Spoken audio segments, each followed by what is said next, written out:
Well, I'm joined now by Callum McGoldrick, who's the investigations campaign manager at the TaxPayers Alliance. Callum, welcome to the show. The figures are simply astonishing. £10 billion a year and rising. But the fact that 500 are signing on every single day, is it time to simply get rid of universal credit for those born overseas? Good evening, Martin, and thank you very much for having me on. I think the simple answer is yes, it is.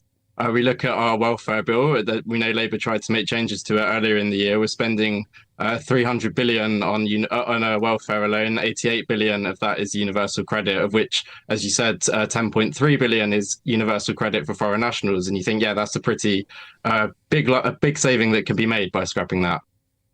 Do you think that such notions that Shabana Mahmood mentioned today make it slightly harder? She said potentially she flew the kite that only Brits should get universal credit, but she wasn't resolutely clear on that. Do you think if she were to clamp down on anybody, or even some people from overseas being able to get universal credit, she'd run into huge issues with her own backbenchers, with the Labour Party itself, and of course with our friends at the European Court of Human Rights?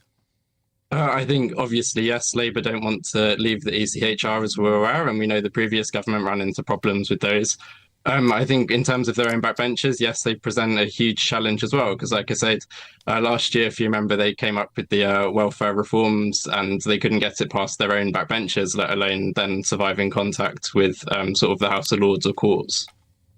Callum, of course, we have that budget. Everyone's looking through their fingers at it. We used to hide behind the sofa from Doctor Who. Now we hide behind the sofa from Rachel Reeves. On a serious point, do you think there's any appetite whatsoever to tackle the ballooning benefits bill in Britain? I think possibly the Treasury know that they have to, but politically it's very difficult for them. And the obvious solution, especially when Labour's left flank is being eaten out by the Greens, is to go after more and more tax rises, which I think, as we both know, is not the correct answer. Do you think there's any real appetite to cut benefits for people coming to the United Kingdom from those overseas, from the Labour Party, or is it just political necessity? It's a fight for survival. If they don't join the reform Overton window, they're simply toast. I think it's very possible that a few on the Labour benches have a genuine wish to do so. I think whether the Home Secretary does is maybe a different question, given statements she's made in the past. But yes, I think they're absolutely very, very aware of the threat that reform poses to them, and they're trying to head that off.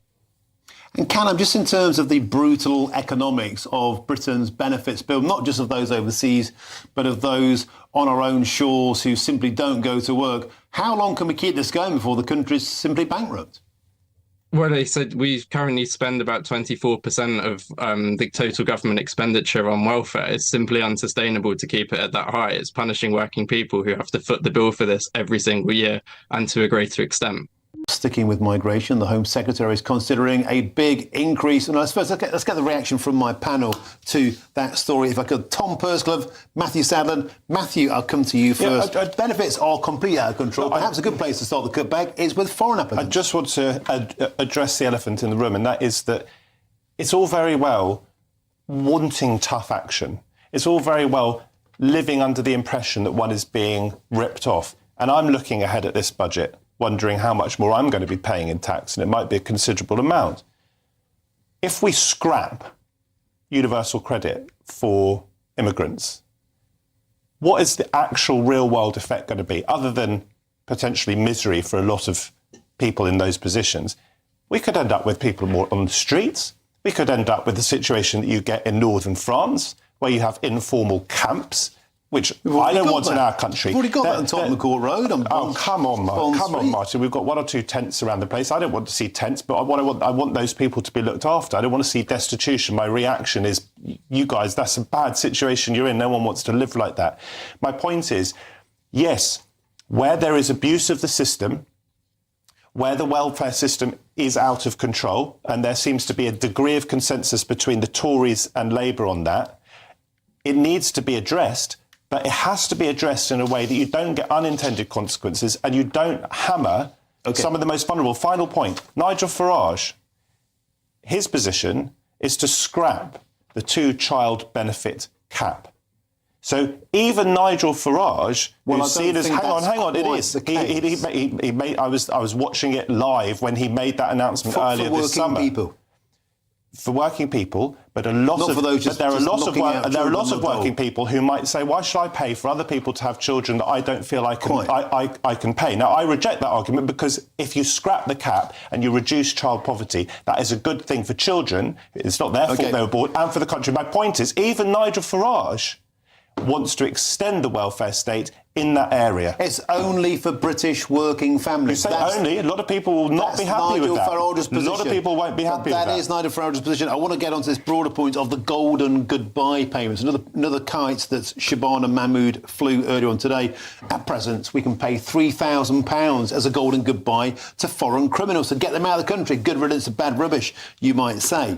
But she's thinking of extending that to £20,000 in line with the Danish model, €24,000. Tom Percival of a case today, I want to bring to your attention a Romanian rapist who raped 10 British girls and women was offered £1,500 by the Home Office to go back to his country. Surely we should never be rewarding rapists.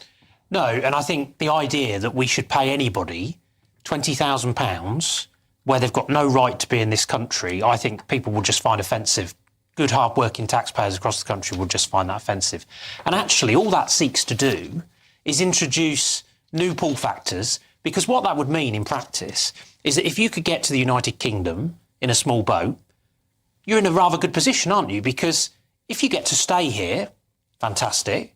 And if you get removed either to your country of origin or to another country, a third country, for example, then you're going to be pretty chuffed with that outcome as well. And that would pay for that journey many times over. And in many of these countries where people are coming from, that sum of money is astronomical. Shabana Mahmood says this is that's rewarding the wrong behaviour, doesn't she? She says it is better value for the British taxpayer by giving someone an incentive to go home rather than to go through the various rigmaroles. You were in the Home Office, as you say, for quite some time. Explain to us why we might be in a position where it's necessary or felt to be necessary to pay that money in order to save money in the longer term.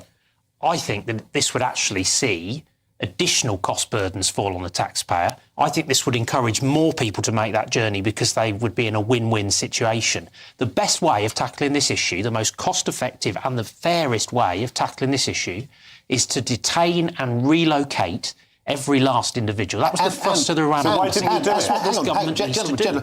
It's not just about money. This is about rewarding rape. It's not just a financial decision. Clearly, the whole idea of that is pay £1,500 to a rapist who rapes 10 girls. Martin, there won't be a person. Martin, hang on. There won't be a person watching GB News this evening who doesn't feel that that's profoundly offensive and feels sick in their stomach as a consequence of it. The question has to be, why is that seen to be necessary? Why is this person, I haven't looked at the details of the case, why is this person not simply removed? I can't answer that. I haven't looked at the details. Because we're cowards. We haven't got the guts to do it. Well, that's an easy thing to say. Point. What do you mean the guts? Why does it require guts for law enforcement in this country to remove a multiple racist back to Romania? It shouldn't require guts. Well, it does, because you could say, for example, to Romania, take this scumbag back or you get no more visas. You could say the same to Pakistan. The biggest overstayers in this country are Pakistanis. Take back your rapists or no more visas. Get tough. Give them the stick, not the carrot. It's also extraordinary that they've resorted to that approach in relation to Romania, because there is no barrier to removing a foreign national offender to Romania. That should be an enforced return, no question about it. Get on and do it.